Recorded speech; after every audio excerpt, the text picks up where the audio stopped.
Morning students. तो आज हम लोग देखेंगे लीनियर इक्वेशंस इन two variable exercise 3.6 standard 10th exercise 3.6 का क्वेश्चन नंबर 1। सबसे पहले आ जाते हैं हम लोग क्वेश्चन में। Solve the following pairs of equations by reducing them to a pair of linear equation. Question को समझना है, क्या कहा जा रहा है कि यहाँ पे दो इक्वेशन तो दिया गया है, लेकिन इसको हम लोगों को रिड्यूस करना है किसमें, लीनियर इक्वेशन में। इसका मतलब अभी ये लीनियर इक्वेशन में नहीं है। तो अगर आप पिछले वीडियोस में देखे होंगे, पॉलिनोमियल्स में देखे होंगे, तो आपको पता चला होगा कि लीनियर किसको कहते हैं, जब किसी भी वेरिएबल पे हमारा डिग्री जो होता है वो 1 होता है ना।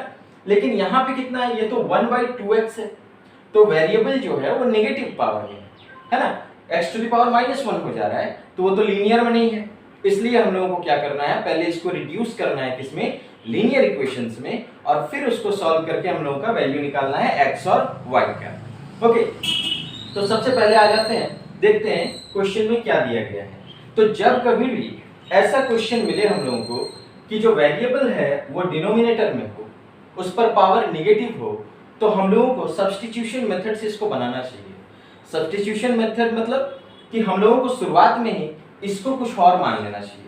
सो लेट, अब इसको हम लोग बनाते हैं। Okay, so let 1/x be u, कुछ भी मान सकते हैं आप, u की जगह पे p मान लीजिए, q मान लीजिए, r मान लीजिए, कुछ भी मान सकते हैं। Let 1/x is equal to q and 1/y is equal to v। दो चीज हम लोग मान लिए, क्या 1/x को मान लिया गया u है और 1/y को मान लिया गया v है।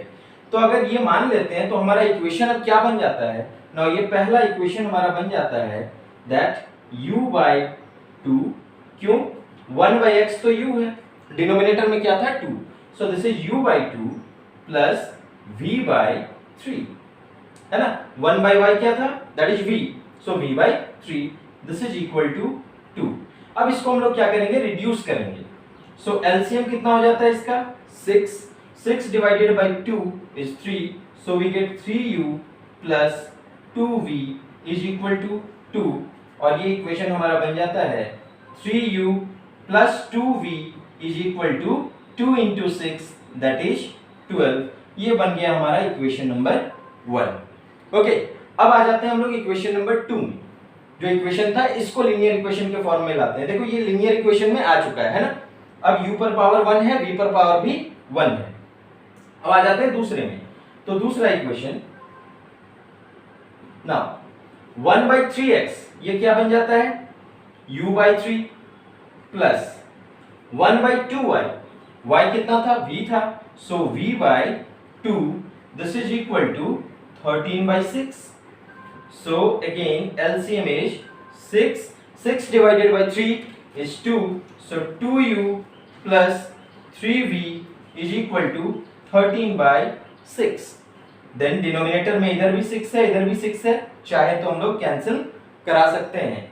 तो अब हम लोगों के पास क्या आ जाता है, 2u plus 3v is equal to 13। अब ये बन जाता है हमारा इक्वेशन नंबर 2। ठीक है, तो अब हम लोग देख सकते हैं 3u plus 2v equal to 12 and 2u plus 3v equal to 13। हमारे पास दो इक्वेशन आ चुका है। अब इन दोनों को हम लोगों को सॉल्व कर देना है। तो चलिए पहले इन दोनों को लिख लेते हैं ना। इक्वेशन 1 क्या था, इक्वेशन 1 था 3u plus 2v equal to 12, okay, and 2u plus 3v equal to 13। इन दोनों में ही किसी का भी साइन अपोजिट नहीं है और किसी भी वेरिएबल का कोफिशिएंट भी बराबर नहीं है। तो इसलिए हम लोगों को क्या करना होगा, सबसे पहले इसको बराबर करना होगा किसी एक के कोफिशिएंट को, और उसके बाद हम लोग उसको एलिमिनेट कर सकते हैं ना, एलिमिनेशन मेथड से अगर बनाते हैं तो। सो क्या करते हैं, ये हमारा 1 था, दिस वाज 1, और ये हमारा इक्वेशन नंबर 2 था। तो ऐसा करते हैं हम लोग, u को हम लोग एलिमिनेट कर देते हैं। ओके, आप चाहो तो v को भी एलिमिनेट कर सकते हैं। तो 3 को हम लोग क्या करते हैं, 2 से अगर मल्टीप्लाई करा देते हैं पूरे इक्वेशन को, तो ये क्या हो जाएगा, 6 हो जाएगा। इसी तरह से अगर u को एलिमिनेट करना है तो 2 को किससे मल्टीप्लाई कराना होगा, so this will be multiplied with 3, तो इस पूरे इक्वेशन को 3 से मल्टीप्लाई करा दिया जाएगा। तब हम लोग क्या देखते हैं, अब अभी भाई साइन इनका सेम नहीं है, इसलिए हम लोगों को क्या करना होगा, we will have to subtract, है ना। तो यहाँ पे हम लोग लिख देंगे, इस चीज को लिख देना है यहाँ पे साइड में, that subtracting multiplying equation 1 by 2 and equation 2 by 3 and subtracting तो हम लोगों को क्या मिलता है, ये सब्ट्रैक्शन तो साइन चेंज हो जाएगा, so we will get 2 into 3u 6u minus 3 into 2u 6u, ये cancel, 2 into 2v that is 4v minus 3 into 3v that is 9v is equal to 2 into 12 24 minus 3 into 13 that is 39. So we get, हम लोग को क्या मिल जाता है यहाँ पे, that minus 5v is equal to minus 15 and hence v is equal to 15 by 5 that is 3. v का value 3 मिल गया। अब जल्दी से हम लोग क्या करते हैं, u का वैल्यू निकाल लेते हैं। So putting v equal to 3 in any of the equation n1 में पुट कर देते हैं, तो v हमारा कितना था, v equal to 3, so we get 3u plus 2 into 3 is equal to 12, यही था ना, 3u plus 2 into v, so 2 into 3 is equal to 12, then 3u is equal to 12 minus 6, therefore u is equal to 6 by 3 that is 2.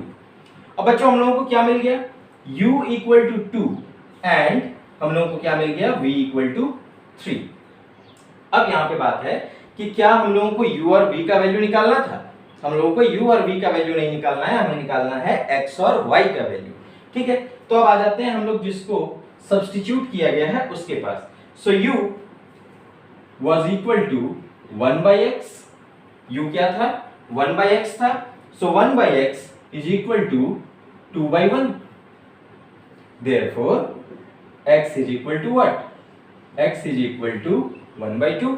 दोनों को ही हम लोग reciprocal करना होगा, जो काम एक साथ एक ही मतलब LHS में करते हैं वही RHS में भी करना होता है। सो इसको रेसिप्रोकल करते हैं तो x मिल जाता है, देन इसको भी रेसिप्रोकल करते हैं तो क्या मिलता है, 1 by 2। Similarly v was equal to 1 by y, v कितना था, 1 by y, so 1 by y was equal to 3 by 1, therefore y equal to 1 by 3। सो हम लोगों को दो वैल्यू हम लोगों को मिल चुका है, क्या, that x is equal to 1 by 2 and y is equal to 1 by 3, ये हमारा आंसर है।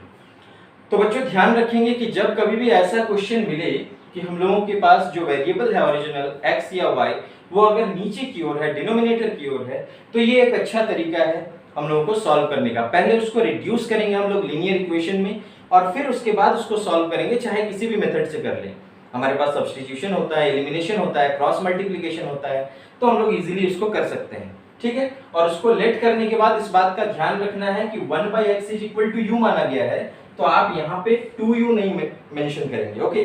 2 डिनोमिनेटर है, दैट इज ये किसको किस प्रकार से हम लोग दिखा सकते हैं, दैट 1 by 2 into u, है ना, 1 by x था ना, 1 by x को हम लोग u माने हैं, तो इसको क्या लिखा जा सकता है, 1 by 2 into 1 by x, इसको और अच्छे से देखेंगे, 1 by 2 into 1 by x लिखा जा सकता है। सो 1 by 2 तो वैसा का वैसा ही रह जाता है और 1 by x जो है वो क्या बना है, वो बना है u, so this can be written as u by 2, okay. तो इस तरह से हम लोग देख रहे हैं कि कितनी आसानी से इस प्रकार के क्वेश्चन भी बन जाते हैं। अगले क्वेश्चन को हम लोग देखेंगे नेक्स्ट वीडियो में, ठीक है। तो अगर समझ में आए तो लाइक, शेयर और सब्सक्राइब करेंगे, कहीं पर भी प्रॉब्लम हो तो कमेंट सेक्शन में मैसेज करेंगे। Thank you.